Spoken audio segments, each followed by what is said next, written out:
Last year, we started a brand new style talk show here on KVVB television. It was a show that involved entertainment, politics, and music. Our 13-episode goal turned into 22 episodes. And from there, the television audience just couldn't get enough. And 31 episodes later, we took a long hiatus. Now, it wasn't too long after that, I was approached by producers to return and sign on for season number 2. So, aside from the 7 other projects I had going on, I clearly had enough time to say yes. So I did. Tonight, we return, crew and all, to Desert Empire Vibe, a show that follows entertainment and now this season, more real stories from the Inland Empire, the Victor Valley, and places around the greater Southern California area. Now, when I say real stories, I can relate it to my guest tonight, Greg Watton. A veteran of the U.S. Air Force, served in Kuwait in 2003 during Operation Iraqi Freedom. After Greg served, he decided to pursue his passion project, which turned into a quite colorful career in the entertainment industry. Greg has written for countless artists here in the States and internationally, including one of the biggest boy bands in Germany. Greg's credits now span as far as Japan, where Greg, as a songwriter, has had #1 hits. Some of the music videos to some of those records Greg has written for has over 8 million views on YouTube to date. Ladies and gentlemen, welcome to a brand new season of Desert Empire Vibe.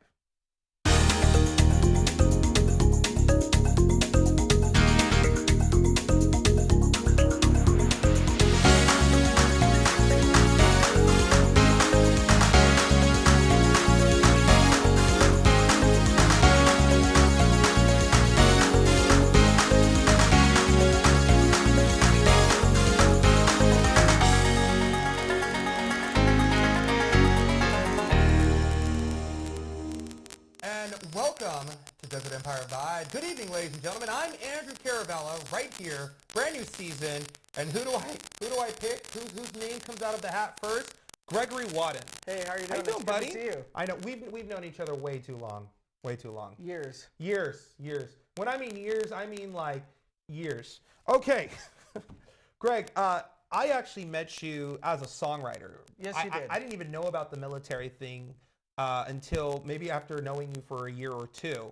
That you were a veteran, or you are a veteran rather, of the United States Air Force, and even more importantly, you served in Iraqi Freedom. Correct. Overseas in Kuwait.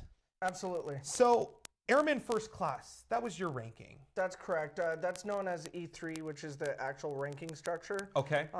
When a airman first joins the military, especially in the Air Force, the ranking system in the Air Force starts out as Airman Basic, and then you have Airman, and then Airman First Class. So when I first joined and went to boot camp after I finished boot camp, because I had ROTC in high school, I was able to go in as an E3, Airman First Class. And so, if you start straight in the Air Force, how long does it take to get that ranking average?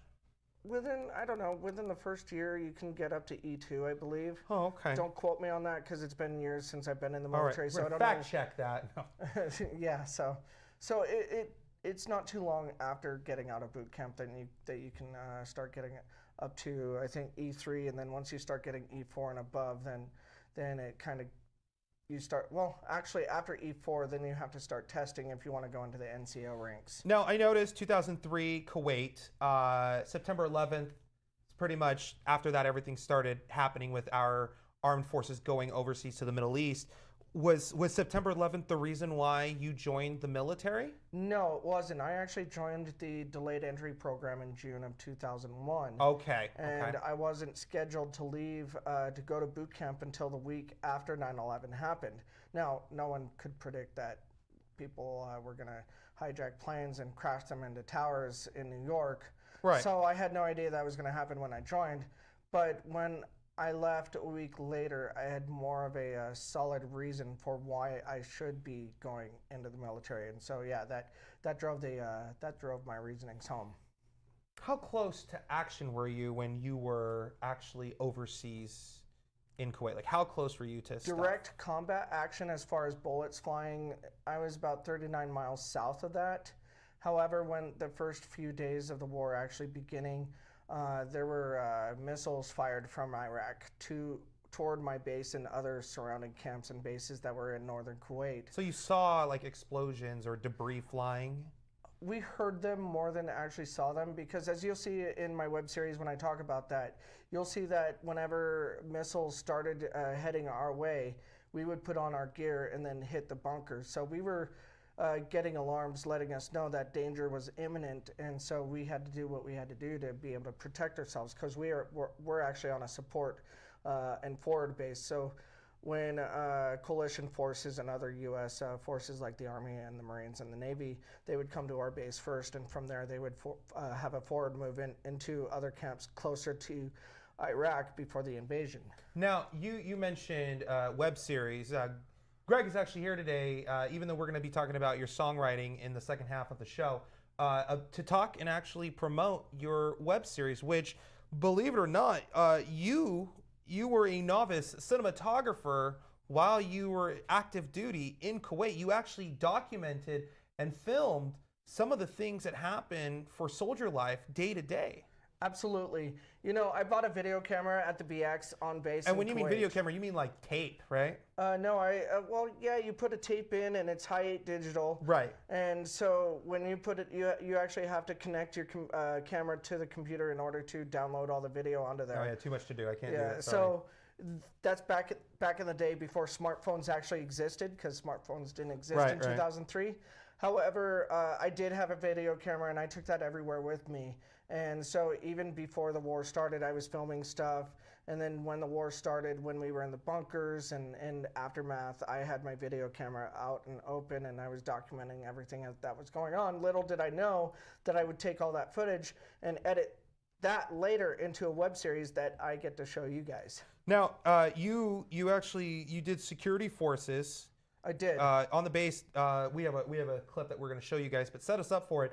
In this, it looks like you're guarding and trucks are coming in and out. Tell us a little bit about what we're about to see here. Okay, great. Yeah, I guarded the gates on base. Okay. And my job was literally to check everybody at the checkpoints to make sure that they had the proper ID to go into the areas that were authorized for them to go into. Okay. And if they didn't have authorization, then it was my job to turn them away, no matter what rank they were. I had a situation where an officer would try to go through the gate where I was at, and rather than showing his ID, which is proper procedure, he tried to pull his rank and move his way through, and we didn't let him, because our job wasn't to let anyone without proper ID to get through. Okay, we're gonna take a look at this clip right now. Let's check this out.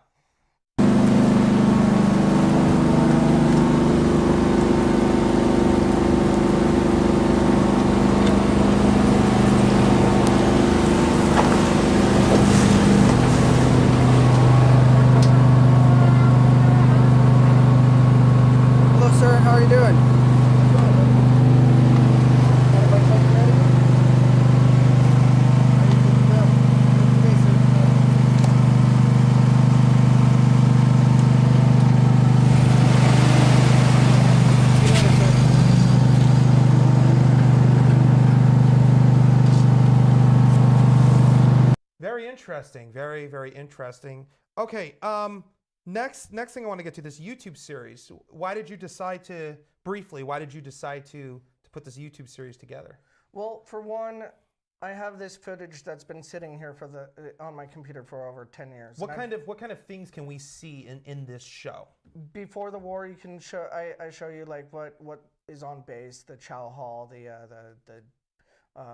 where I work for the 3rd Country National Escort headquarters area, and some of the people that I worked with. You'll see the chapel area, and then as the videos go into the next episodes, you'll see an alarm situation, and I explain about what that's about. And then the war happens, and then you'll see me out patrolling the perimeter of the base, and I'll have my camera with me. I'm in a Humvee, and I'm filming some of the things we do out there. You'll see also that we started, my roommate and his friend and I, we all got together and started doing boxing matches, and that turned into something that is a huge boxing tournament in Kuwait today on base. That's neat. Now, that's pretty cool stuff. Okay. So it's pretty much soldier life then. It is soldier life. In wartime. Soldier life pre-wartime, leading up to wartime, and during wartime. Because I noticed like there's like some candid moments, feeding a camel, the choir singing, soldiers. And you'll see one of my security forces partners that I'm working with at the gate, and she's a very beautiful female, and I catch her dancing, so I get a little bit of that on camera. Oh, very cool. And it's fun, it's entertaining, and it lightens the mood so that, you know, soldier life isn't always about fighting and whatnot. It's also, you know, what we do to have fun and whatnot. So it's pretty cool. Okay. Really quick, do you have post-traumatic stress from those times? I do. So let me ask you really quick. Fireworks, 4th of July. Do you have any issues at all? Fireworks, 4th of July. I actually enjoy 4th of July. Okay. I get a little tense when I hear sirens. Sirens. Okay. And there's other times when I'm in tight areas where I get a little claustrophobic. Interesting. And sometimes remind me not to take an elevator with you. And sometimes I have trouble sleeping. I'll have nightmares and whatnot here and there. So, yeah, that can be troublesome. But for the most part, I have the VA, the Veterans Association, to be able to help me out with all that stuff. So, very good. Okay, I'm sorry. They're telling me I have to take a commercial break. But before we go to commercial break, I want to share with you guys a little teaser clip from actually this new YouTube series that Greg has produced himself. Take a look, and we'll be right back here on Desert Empire Vibe. Don't go away. Even when the sky is falling, we're both our hearts exploding, and shrapnel flying everywhere. We became survivors of a battle of home.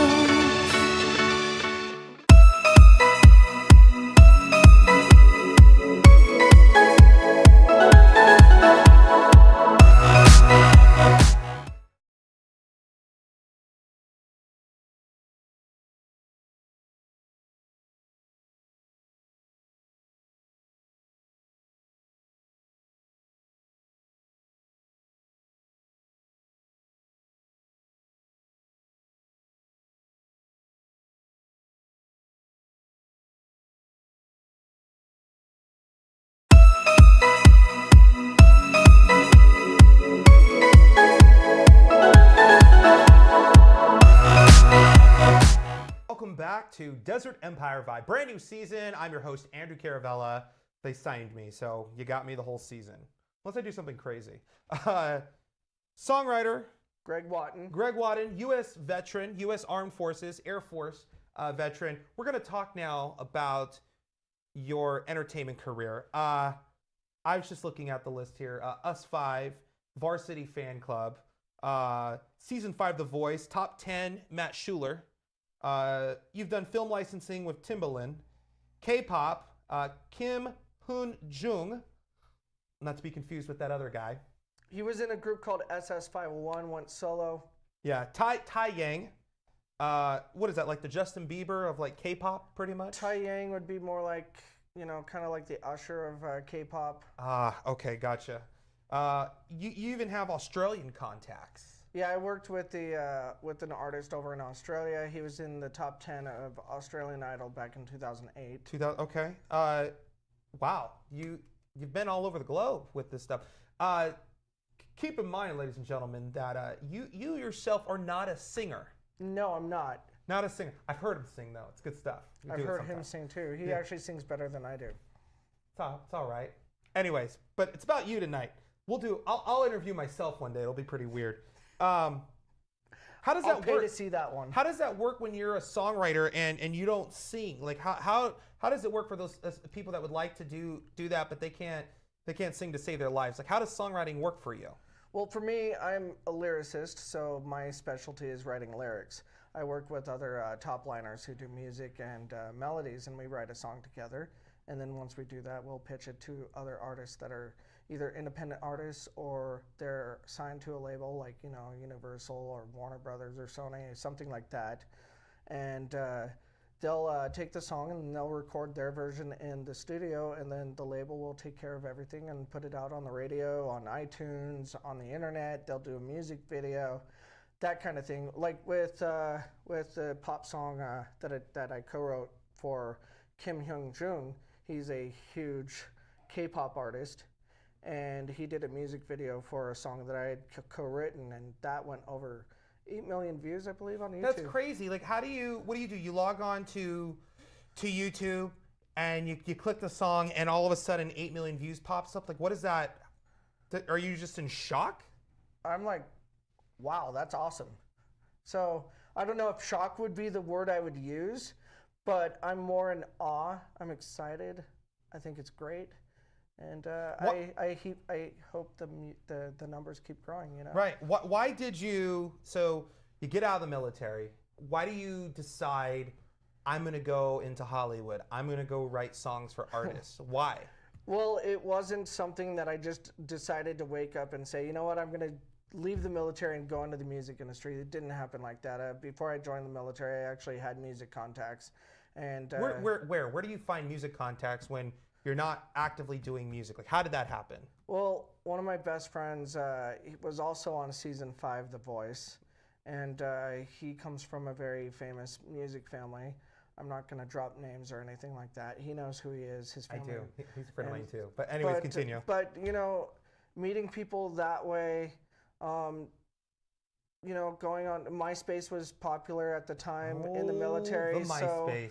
So I made a lot of connections on MySpace of all places, and that's how I got to write for some of the boy bands that I wrote for after being in the military. So when I got out, and you know, meeting the right people and vibing. Vibing, no pun. What's your favorite aspect of the business from a songwriter's perspective? You know, fan reaction. After you've written the song and after the artist has recorded the song and released it, the fan reaction of how much they love the song and how it connects with them on so many different levels. I think that's my favorite part, especially when a fan comes up to you and tells you how much that song has helped them in their own lives in different ways, whether they're depressed or whether it's just, you know, lifted them in certain ways and inspired them to be a singer or to go into some direction in life. It's amazing. Very cool. Can you offhand, maybe an email or a letter that you received from a fan that was like one of your favorite moments? You're like, yeah, I connected with somebody. You know, I got on Twitter of all places, I got a tweet from a fan, and she had listened to a song that I wrote for Varsity Fan Club called Guitar. And she told me that, you know, she was having a very bad day and things were going south, and the song lifted her up and it took her away from that dark place. And I felt great that happened for her. Okay, now let me ask you a weird question that you probably would never ask a guest. As a songwriter, is there a published song that is out there right now that you have written that is your least favorite that you have written? No. Dang it. Hoping to get some dirt on this guy tonight. No, I'm sorry, there isn't. All right, then let's do the opposite. Is there one song that is like your favorite that is a published song out there? We can get it on iTunes right now that kind of just tops any other song that you've written so far? Yes. Aha, let's hear it. Matthew Schuller, Invincible. It's available on iTunes. You can go right now on your smartphone or your computer and you can download it, and I guarantee you will love it. Now, why? Why is invisible or invincible? Invincible. Okay, they got this earpiece. I can only hear half. Why is that your favorite? Why that one? It's very upbeat. It's an empowering song, and it tells you, you know, no matter what comes at you in life, you can rise above it. You can make yourself feel kind of invincible, and nothing can touch you. Okay. And I think it's great, a great message to tell people, because, you know, no matter what kind of negative stuff is out there, just take a positive turn on it and work it for you. Is there a certain aspect of songwriting that is your least favorite? Yeah. Which part? Waiting for it to be done. The process. Okay. What is your favorite part of a song? Is it the bridge? Is it the pre-hook? Is it the hook? Chorus. Why? Because that's the most catchy part of the song, and that's the one that gets driven into your head. Okay. Very good. What do you like to What do you like to write about? Is it love songs? Is it breakup songs? Is it death? Is it I like to what is write it? positive messages. Positive, so uplifting, inspiring. Uplifting, inspiring messages that, I don't write a lot of stuff about degrading other people or anything of that sort. So, Sorry, I wasn't volunteering. yeah, I don't know what you're doing, but I like to inspire and uplift people. Inspire and uplift. No wonder we have never worked together. I know. There's a method to the madness. There let is me a tell method. you. Do you have certain producers that anytime you've ever been partnered with them, you're super excited about? Not to say the ones that you won't mention right now aren't as good, but there's certain styles that every producer does in their studios. Is there certain ones that you've had the opportunity and privilege to work with that anytime it happens, you're like, yes, let's do this. Like you are ready to roll? Producers and songwriters that I love collaborating with. Yes. My favorite, actually, I would have to say, is my friend in Australia, Tom Williams. He's the one that was on Australian Idol. And just when we get together to write a song, we click. And by the time we're done, we're just happy with the song that we've written. Without giving away anybody's name, can you tell me a time that the songwriting session just didn't go right? Sometimes they just don't go right and you're not vibing and, Do you get frustrated? Do you get discouraged? What do you do when you get into that moment where it just seems like everything is unsuccessful at that moment in time? Well, that's when you take a break and go to Starbucks and then come back to it after. Oh, so you get right back into it then? Absolutely. Very good. You have to find your zone. And if you're not in your zone, take a break, step back, and then find a way to get into that zone and then approach it again. And, if it wasn't working the first time, come back to it later and it might vibe then. Songwriters, working in an art school, I can vouch for this. Songwriters are also artists. In essence, you're an artist because you're a lyricist, as you said. Absolutely. You create what it's going to sound like, or at least the words for that. That being said, is there ever a moment where you've gotten writer's block? Like you're like, all right, let's do this, and blank. Yeah, absolutely. And those times when I'm in the studio with a friend or a co-writer and I'm not vibing, I'll step back and be like, I'm not feeling it. So we stop writing and we'll go do something else. Do you have, when you are inspired, do you have any rituals or do you have anything that helps you get inspired, like lighting a candle, maybe playing a favorite song in the background? Do you have anything that gets you hyped up to go into a session? I like it when my co-writers pick up an acoustic guitar and just start jamming and whatever comes out of it. You like the guitars? Yeah. Okay, very cool. If you could be a singer, what genre would you want to be? Pop. Pop. Pop music. Does that include the dancing too? Because I really have to see what you look like when you dance. No. Oh, just like microphone stand and just sing it. Josh Groban it. Josh Groban it. Josh Groban it. That's gonna be something one day. Josh Groban it. Okay. The term came here. Yeah. What is an artist that you look up to? Not necessarily someone that you've worked with, but artists that you admire in the business. Justin Timberlake. Okay, thought he was going to say something else. We won't mention the name, but good. Timberlake. Wait, did you think No, don't say the B word. Just don't do it. It's too soon. It's the first episode. Justin Timberlake, bro. Absolutely. Justin Timberlake. Absolutely. Anybody else? Michael Jackson. It's different because I like all kinds of music. I also like pop punk, so I loved Blink-182, Newfound Glory, Something Corporate. Were those the ones that you listened to growing up? Oh, absolutely. I was, more like out of high school going into college. I was a big fan of anything that came out of Drive-Thru Records. Very good. Very good. Hey, Greg, I want to thank you so much for joining us tonight on the very first episode of the new season. Plug in your YouTube channel and plug in where we can find you on social media. Okay, so my YouTube is youtube.com/GVWatton. You can check me out on Twitter and Instagram at The Watton Show. And SoundCloud is also The Watton Show, so go ahead and check it out. And make sure you go on iTunes and check out the Matthew Schuler song Invincible. And don't forget to tune into YouTube and check out my web series called Through the Eyes of an Airman.